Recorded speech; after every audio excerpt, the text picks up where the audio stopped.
சாரதி லா ஸ்டடீஸில் all India பார் எக்ஸாமினேஷனுடைய இது 3வது video. இது ஒரு வீடியோ ஒரு பர்பஸுக்காக. இந்த வீடியோ எதுக்காக அப்படின்னு கேட்டிங்கன்னா, எந்த மாதிரியான விவகாரங்களை நம்ம கவனத்தில் கொள்ளணும் அப்படின்ற மாதிரி. ஸோ இந்த இடத்துல இந்த நேரத்தில் உங்களுக்கு இந்த வீடியோ கொஞ்சம் உதவிகரமாக இருக்கும்னு நான் நம்புகிறேன் நான்.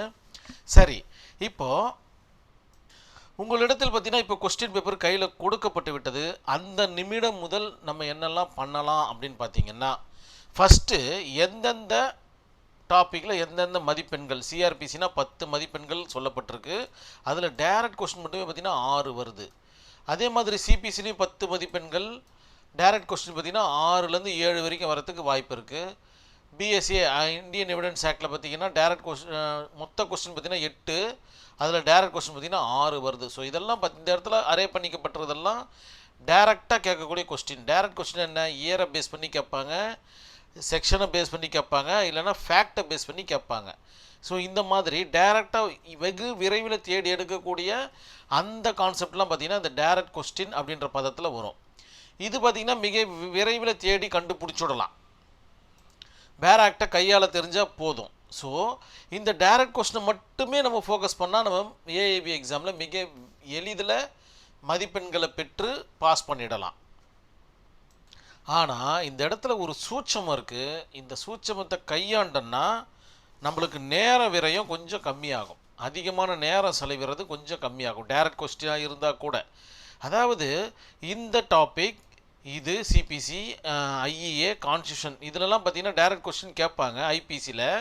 ஆனாலும் கொஞ்சம் சுற்றி வளைச்சா மாதிரி இருக்கிறதுக்கு வாய்ப்பு இருக்குது. ஒரு சில பேர் ஆக்டில் பார்த்திங்கன்னா ஒரு சில டாபிக்ஸில் சப்ஜெக்டில் டைரக்ட் கொஸ்டின் கேட்பாங்க, உடனே எடுக்கிற மாதிரி இருக்கும். அதெல்லாம் பார்த்திங்கன்னா இந்த இடத்துல அரே பண்ணியிருக்கு. இந்த 2 டோட்டலாக பார்த்திங்கன்னா 3 தான் கேட்பாங்க, டைரக்ட் கொஸ்டின் 2 கேட்பாங்க.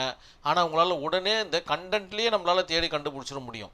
அதே மாதிரி கம்பெனி லாலையும் சரி, என்விரான்மெண்ட்லேயும் சரி, information technology, maternity benefit, torts, consumer act, transfer of property act, negotiable instrument act, intellectual property, இந்த மாதிரியான கான்செப்டில் கேட்கக்கூடிய கேள்விகள் பார்த்திங்கன்னா ரொம்ப கம்மியாக இருக்கும். 2, 3 இந்த மாதிரி தான் இருக்கும். ஆனால் டைரக்ட் கொஸ்டினும் அதுக்கு ஈக்குவலாகவே இருக்கும். அதனால் இந்த டாப்பிக்கை நம்ம கையாண்டோன்னா மிக விரைவில் நம்மளுக்கு உண்டான ஆன்சரை டக்குன்னு கண்டுபிடிச்சிடலாம். இப்போ நம்ம என்ன பண்ணணும்னா, உங்களுடைய கொஸ்டின் பேப்பரை 2ஆக பிரிக்கணும். நீங்கள் செட்டு ஏ செட்டு பின்னு பிரிக்கணும். அவங்க கொடுக்குறாங்க இல்லைங்களா, set A set B set C set டின்ற மாதிரி நீங்கள் உங்களுடைய கொஸ்டின் பேப்பரை 2ஆக பிரிங்க. செட்டு ஏ செட்டு பி அப்படின்ற மாதிரி பிரிங்க. செட்டு ஏல ஏன்ற கான்செப்டில் இதில் இருக்கிற எல்லா புத்தகத்தையும் தனியாக அரே பண்ணிக்கிங்க. முதல்ல பேர் ஆக்டுக்கு நம்பர் மேலே பிரிண்ட் பண்ணி ஒட்டுங்க. அதாவது பேர் ஆக்டை எடுத்துகிட்டு எதனா கேப் இருக்கிற இடத்துல நம்பரை ஒட்டுங்க. இந்த ஆர்டர் பிரகாரமே ஒட்டினாலும் சந்தோஷம்தான்.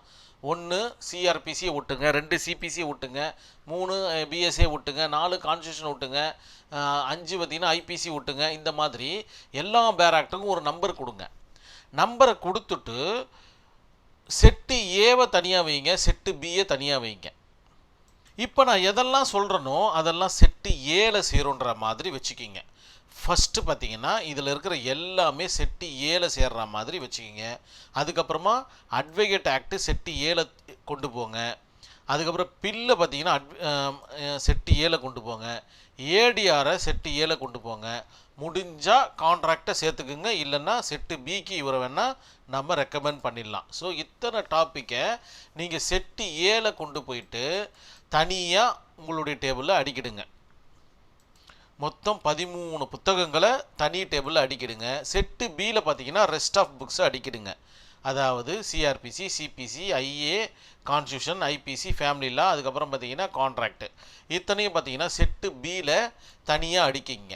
ஸோ எல்லாத்துக்கும் இப்போ நம்பரை போட்டுட்டீங்க. இதை அப்படியே நீங்கள் டைப் பண்ணிவிட்டு நீங்கள் ஒரு பிரிண்ட் எடுத்து செட்டு ஏல செட்டு பியில் பின்னாடி ஒட்டிடுங்க. அதாவது செட்டு ஏலேருந்து ஒரு புத்தகத்தை எடுக்கிறீங்க, பேர் ஆக்டை எடுக்கிறீங்க, பேர் ஆக்டுக்கு பின்னாடி இத்தனை டாப்பிக்கும் பிரிண்ட் பண்ணி ஒட்டிடுங்க. அப்போ உங்களுக்கு அந்த பேர் ஆக்டை திருப்பினாவே எத்தனை நம்பர் புத்தகம் எந்த சப்ஜெக்ட்ன்றது டக்குன்னு தெரிஞ்சிடும். அந்த புத்தகத்தை எடுக்க போகிறீங்க, டைரக்ட் மார்க்கை நீங்கள் பிக் பண்ண போகிறீங்க, கண்டென்ட்டில் இருக்கிற டைரக்ட் மார்க்கை பிக் பண்ண போகிறீங்க, உங்களுடைய ஆன்சர்ஸை முடிக்க போகிறீங்க. இதுதான் பார்த்தீங்கன்னா நம்மளுடைய கான்செப்ட். ஆனால் இந்த இடத்துல மிக கவனமாக இருக்கக்கூடிய விஷயம் என்னன்னு பார்த்தீங்கன்னா, அதாவது நான் சொல்கிற முறையை கையாண்டால் கவனமாக இருக்கக்கூடிய விஷயம் என்னன்னு பார்த்தீங்கன்னா, செட்டு ஏவை நீங்கள் கம்ப்ளீட் பண்ணுறதுக்கு அதிகபட்சமாக எடுத்துக்கொள்ள வேண்டிய நேரம்னு பார்த்தீங்கன்னா கண்டிப்பாக 1 மணி நேரத்திலிருந்து 1.25 மணி நேரத்திற்குள்ளே உங்களுடைய செட்டு ஏ கொஸ்டினை முடிச்சிடணும். அது தெரியுது தெரியல, கண்டென்ட்டில் இருக்குது இல்லை பேராக்டில் என்னால் கண்டுபிடிக்க முடியல, இந்த பேச்சுக்கெல்லாம் இடம் கிடையாது. செட்டு ஏவை டச் பண்ணிங்கன்னா 1 மணி நேரத்தில் உங்களுடைய ஆன்சர்ஸை முடித்து செட்டு பி கிட்ட ஓடி போயிடணும். இப்போ செட்டு பி பார்த்தீங்கன்னா எல்லாமே பார்த்தீங்கன்னா பெரிய பெரிய புத்தகங்களாக இருக்கும். சிஆர்பிசியாக இருக்கட்டும், சிபிசியாக இருக்கட்டும், ஐபிசியாக இருக்கட்டும், இந்தியன் எவிடன்ஸ் ஆக்டாக இருக்கட்டும், கான்ஸ்டியூஷனாக இருக்கட்டும், ஃபேமிலி லாவாக இருக்கட்டும், எல்லாமே பார்த்தீங்கன்னா அதிக மதிப்பெண்கள் கொண்டவையாகவும் இருக்குது. அதே மாதிரி கனமான புத்தகங்களாகவும் இருக்குது. இதில் பார்த்தீங்கன்னா இன்டைரக்ட் கொஸ்டின் நிறைய வருவதற்கு வாய்ப்புகள் இந்த இடத்துல இருந்து தான் ஸ்டார்ட் ஆகுது. ஆனாலும் நீங்கள் முதல்ல ஃபோக்கஸ் பண்ண வேண்டியது எது செட்டு பிலன்னு பார்த்தீங்கன்னா டைரக்ட் கொஸ்டினை மட்டும் ஃபோக்கஸ் பண்ணுங்கள். இன்டைரக்ட் கொஸ்டினை ஃபோக்கஸ் பண்ணவே பண்ணாதீங்க.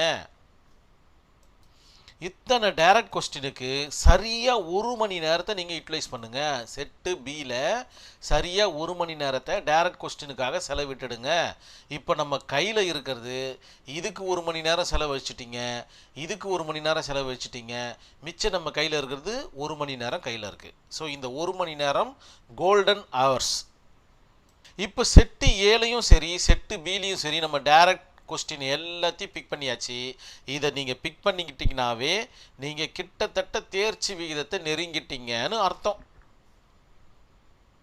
ஒரு சில நேரங்களில் டைரக்ட் கொஸ்டின் 40லேருந்து 45 வரைக்கும் வருவதற்கு வாய்ப்பு இருக்குது.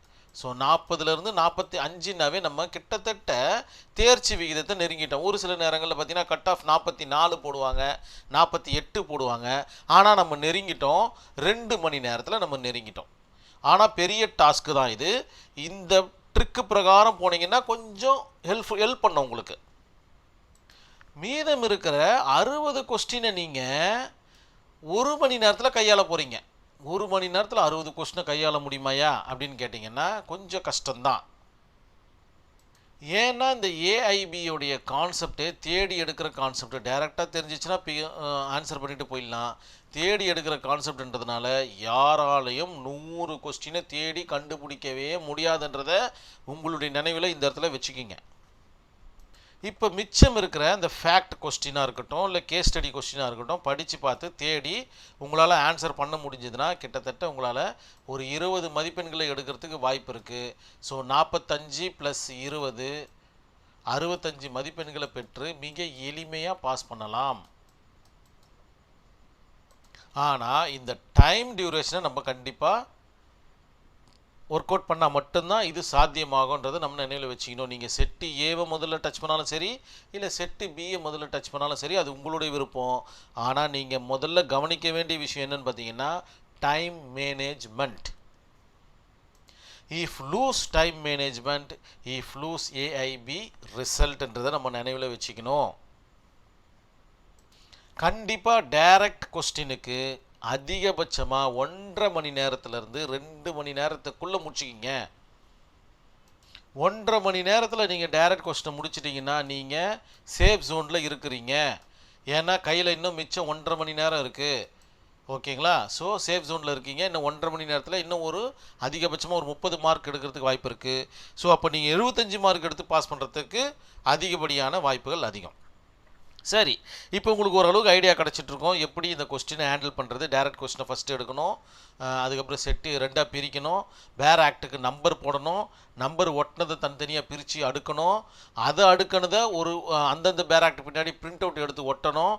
எந்த கொஸ்டின் பார்க்குறீங்களோ அதை திருப்பி பார்த்தீங்கன்னா எந்த பேர் இப்போ ஃபேமிலி லான்னு பார்த்தீங்கன்னா ஃபேமிலி லாவோட நம்பர்னா 6 நீங்கள் எடுக்கணும். 6ஆம் நம்பர் புக்கை எடுக்கிறது ஈஸியாக இருக்கும். ஃபேமிலி லான்னு படிக்க தேவையில்லை, ஜஸ்ட்டு 6ஆம் நம்பர் புத்தகத்தை எடுத்தால் போதும். இந்த ஒரு பிரிண்ட் அவுட் மட்டும் உங்களுடைய பேர் ஆக்ட் பின்னாடி எதனா ஒன்றுத்தில் ஒட்டி வச்சுருங்க.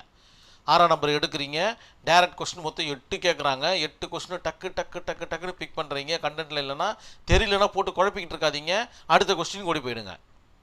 ஸோ இப்படியாக தான் உங்களுடைய மூமெண்ட் அந்த இடத்துல இருக்கணும். மிகவும் சுறுசுறுப்பாக இயங்கக்கூடிய நேரம் அது. ஒரு நிமிடம் கூட வேஸ்ட் பண்ணக்கூடாது. சரி, ஓகே, கண்டிப்பாக பண்ண மாட்டீங்கன்னு நம்புகிறேன் நான். என்னெல்லாம் எடுத்துக்கணும் அப்படின்னு பார்த்தீங்கன்னா, டேக் பிரிண்ட் அவுட். இந்த பிரிண்ட் அவுட்லாம் கண்டிப்பாக நீங்கள் கவனமாக எடுத்தால் மட்டும்தான் செட்டு ஏக்கு ஒரு சில நேரங்களில் ஹெல்ப்ஃபுல்லாக இருக்கும். பில்லை எடுத்துக்கணும். பப்ளிக் இன்ட்ரெஸ்ட் லிட்டிகேஷன் அப்படின்ற ஒரு விஷயத்தை டவுன்லோட் பண்ணி பிரிண்ட் அவுட் எடுத்துக்கணும். சாரதி லா ஸ்டடீஸில் அவைலபிள் இருக்குதுன்னு நினைக்கிறேன் இந்த பிரிண்ட் அவுட்டு. நீங்கள் உங்களுக்கு வேணும்னா நீங்கள் பிங் பண்ணிங்கன்னா, அதாவது டைப் பண்ணி கேட்டிங்கன்னா உங்களுக்கு அனுப்பப்படும். IT act, information technology act, legal maxim, maternity act, income tax act, இதெல்லாம் பார்த்தீங்கன்னா ஒரு பிரிண்ட் பண்ணி அதுக்கும் ஒரு நம்பர், அதுக்கு நேராக இருக்கிற நம்பரை போட்டு வச்சுக்கிங்க. என்னெல்லாம் கூட்ஸ் எடுத்துக்கணும், என்னெல்லாம் பொருட்கள் எடுத்துக்கணும் பார்த்தீங்கன்னா, பென்சில் எடுத்துக்கணும், ball point pen, pro circle, scale and eraser, hall ticket and ID card, இதெல்லாம் எடுத்துக்கணும். 1 மணி நேரத்துக்கு முன்னாடியே சென்டருக்கு போயிடுங்க. அதுக்கப்புறம் ஓஎம்ஆர் ஷீட்டு உங்கள் கையில் கொடுப்பாங்க. 1/4 மணி நேரத்துக்கு முன்னாடி கொடுப்பாங்க. எக்ஸாம் ஆரம்பிக்கிறதுக்கு 1/4 மணி நேரத்துக்கு 15 நிமிடங்களுக்கு முன்னால் அது கொடுக்கப்படும். மிகவும் கவனமாக செயல்பட வேண்டிய நேரம் அது. இந்த இடத்துல நீங்கள் மிஸ்டேக் பண்ணிட்டீங்கன்னா உங்களுடைய ரிசல்ட்டே அது பாதிக்கப்படும். இல்லைனா ரிசல்ட்டை ஹோல்டில் பண்ணி வச்சுருவாங்க. ஓஎம்ஆர் ஷீட்டை பார்த்தீங்கன்னா ப்ரோ சர்க்கிள் உபயோகப்படுத்தி பண்ணுறதுக்கு ட்ரை பண்ணுங்கள். லாஸ்ட் டைம் கிளாஸ் வந்தவங்களுக்கு கண்டிப்பாக தெரியும்னு நினைக்கிறேன். உங்களுடைய நேமையோ இல்லை உங்களுடைய நம்பரையோ மிக தெளிவாக எழுதுங்க. உங்கள் இஷ்டத்துக்கு கிறுக்கிற மாதிரி ஓஎம்ஆர் ஷீட்டில் எழுதுறாதீங்க. ஏன்னா ஓஎம்ஆர் ஷீட்டை கரெக்ஷன் பண்ண போகிறது ஒரு கம்ப்யூட்டர் டிவைஸ்.